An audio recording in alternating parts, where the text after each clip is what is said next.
The church was full of ghosts, and Muhammad Ali was about to join them in mourning. It was April 1989, and the sun over Los Angeles shone with the indifferent brightness that California always offers, even on days of sorrow. Inside the West Adams Church of God, hundreds had gathered to say farewell to Sugar Ray Robinson, the man many called the greatest boxer who ever lived. And in the front rows, moving slowly with the careful deliberation that Parkinson's disease now demanded, sat the man who had spent his entire career trying to claim that title for himself. Muhammad Ali had come to bury his hero. He had known this day would come. Robinson had been sick for years, his own body betraying him in ways that Ali understood all too well. Alzheimer's had stolen the memories of a man who had created more unforgettable moments than almost any athlete in history. The dancing feet that had invented a style Ali would later make famous had grown still. The quick mind that had calculated angles and openings faster than thought had grown clouded and confused. And now, Sugar Ray Robinson was gone, at 67 years old, and the boxing world had lost its original king. Imagine yourself in that church, the smell of lilies and roses arranged around the altar, the soft rustle of programs being opened and closed, the murmur of voices sharing memories of a man who had transcended his sport. And in the midst of it all, Muhammad Ali, his hands trembling in his lap, his eyes fixed on the casket that held the man who had taught him what greatness could look like. Ali had been a boy when he first saw Sugar Ray Robinson fight. 12 years old, maybe 13, sitting in front of a small television in Louisville, watching a man move through a boxing ring like music made visible. Robinson didn't just fight, he performed. He danced. He made violence look like art. And young Cassius Clay, who had only recently started training at a local gym, who was still learning the difference between a jab and a hook, had felt something click into place inside his chest. That, he thought, I want to be like that. Close your eyes and see that boy in Louisville. The cramped living room, the black and white television flickering with images of Robinson dismantling another opponent.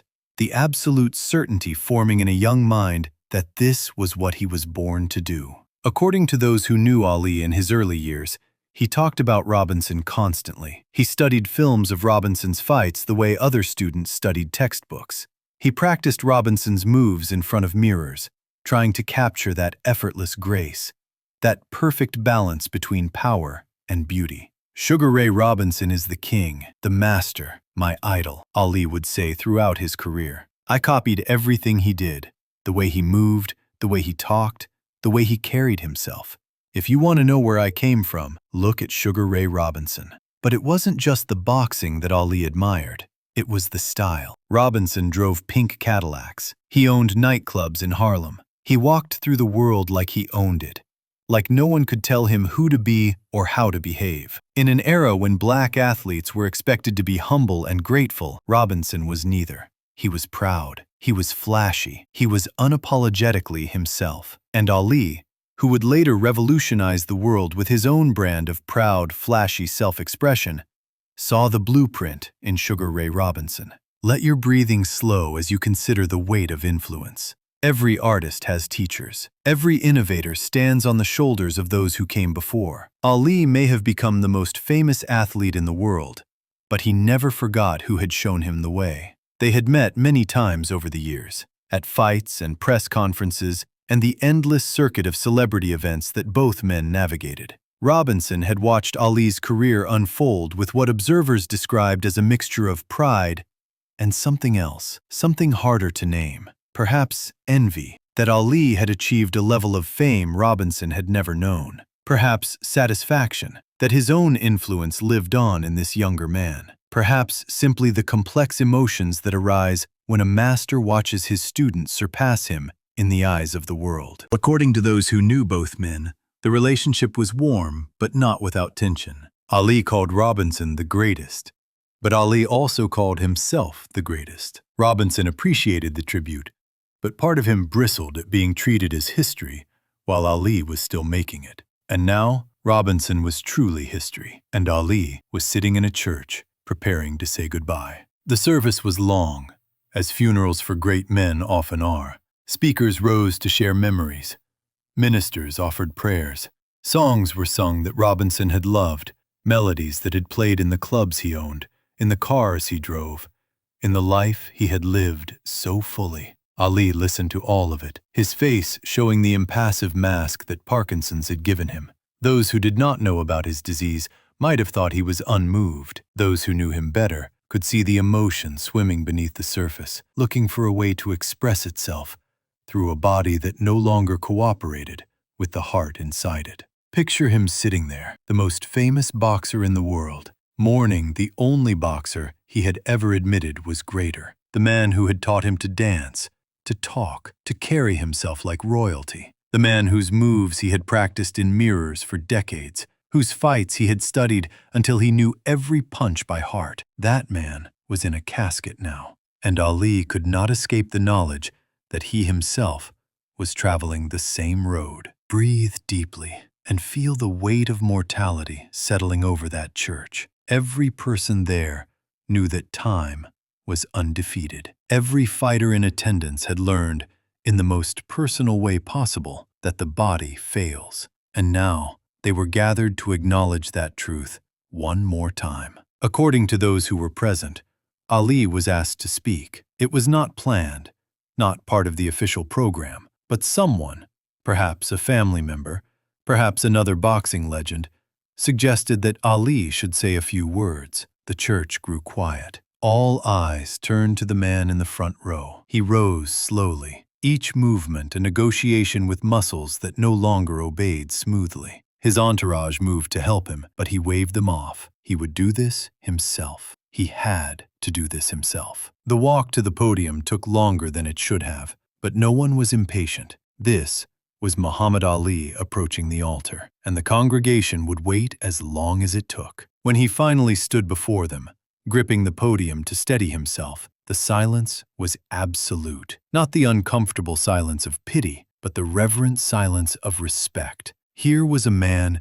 who had shaken the world, now shaken himself, coming to pay tribute to the man who had shown him how. He spoke slowly. Each word was a small victory, pulled from a throat that Parkinson's was trying to close. But the words came, and they were Ali's words, carrying his rhythm even through the slur of disease. "Sugar Ray Robinson," he said, and then paused, gathering strength, "was the greatest. Not me, him, the greatest." The church was still. No one moved. No one breathed.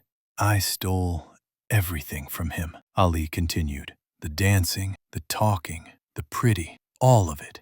I watched him when I was a kid, and I said, that's what I want to be. And everything I became because he showed me it was possible." Close your eyes and hear that voice, roughened by disease, but still unmistakably Ali. The confidence was still there, even in tribute. The poetry was still there, even in grief. He was doing what he had always done, performing. But this performance was for an audience of one, a man who could no longer hear it, but deserved it nonetheless. "People always asked me who was the greatest," Ali said, "and I always said, me, because that's what I do. That's who I am. But in my heart where nobody can see, I always knew. Sugar Ray Robinson was the greatest fighter of all time, and I was just a student who learned from the best teacher." He paused again. The effort of speaking was visible on his face, but he was not finished. "Ray," he said, looking toward the casket, "I hope you watching. I hope you can see all these people who came to say goodbye. You deserve this. You deserve more than this. You deserve everything they never gave you when you were fighting. You were ahead of your time. You were too good, too pretty, too proud, and they didn't know what to do with you. But I knew. I always knew." Let yourself drift into the weight of those words. A man saying goodbye to his hero, a student thanking his teacher, a legend acknowledging a greater legend, in the only way he knew how, by being himself, by speaking from the heart, by giving Sugar Ray Robinson the flowers that he should have received every day of his life. "Thank you, Ray," Ali concluded, "for showing me the way, for showing all of us the way. I'm gonna miss you. We're all gonna miss you. But you ain't really gone. Every time somebody dances in that ring, you're there. Every time somebody talks a little trash, you're there. Every time somebody refuses to be small when the world wants them to be small, you're there. You're in all of us. And that means you're gonna live forever. He stepped away from the podium, and the church erupted in applause. Not polite applause, but the roaring, standing, tear-stained applause of people who had witnessed something true. Ali had done what he always did. He had found the words, found the moment, found the way to make people feel what he felt. His entourage helped him back to his seat. The service continued. Other speakers rose and fell. More songs were sung, but nothing that followed could match the power of what Ali had offered. According to those who attended, Ali remained for the entire service, despite the obvious toll it was taking on his body.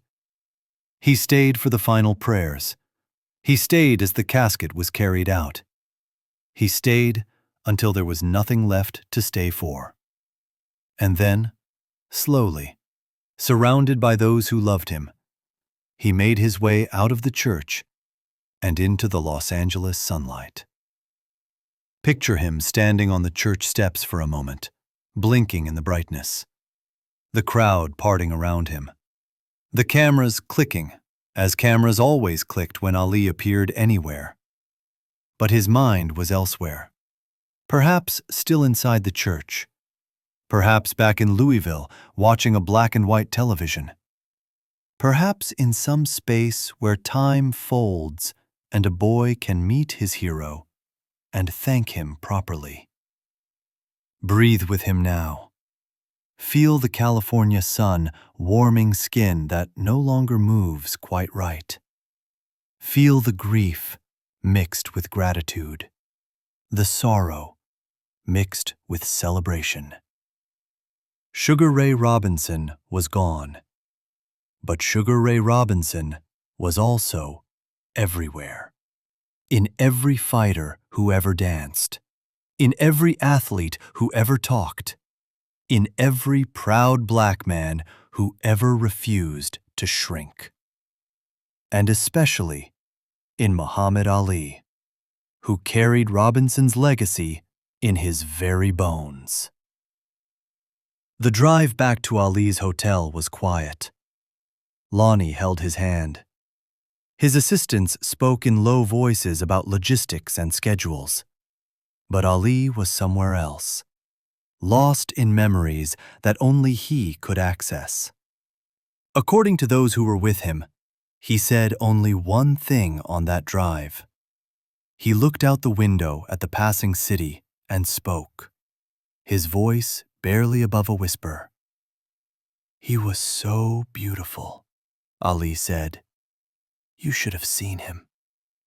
When he fought, it was like watching a poem, like watching music. Nobody will ever be that beautiful again." And then he was quiet, and the car continued on, and the world kept turning, as it always does, even when the people who made it spin the fastest are no longer there to wind it up. Listen now to the silence after the funeral.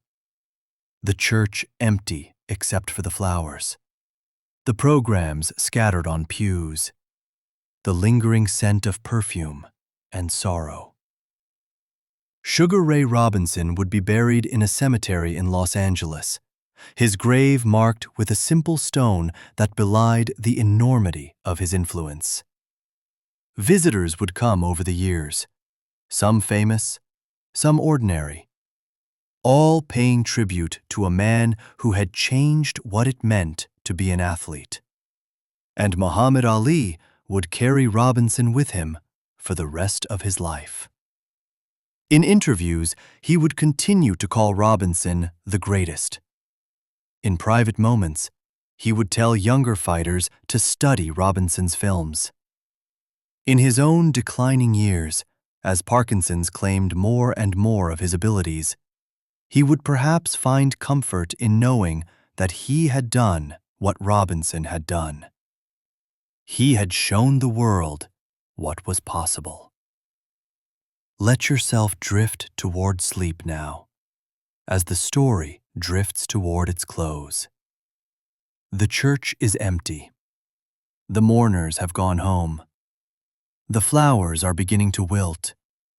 But somewhere, in the space between memory and dream, a young boy sits in front of a television in Louisville, watching a man dance through a boxing ring like music made visible. And in that boy's eyes is a light that will one day illuminate the world. Sugar Ray Robinson created that light. Muhammad Ali carried it forward. And now, we carry it too, passed from hand to hand across the generations, a flame that refuses to go out. That is the gift of teachers. That is the gift of heroes. They show us what is possible, and then they trust us to make it real. Sleep now. The student has thanked the master. The torch has been passed. And somewhere, in whatever place the souls of fighters go when the final bell has rung, two men are dancing together. Still beautiful, still proud, still and forever the greatest.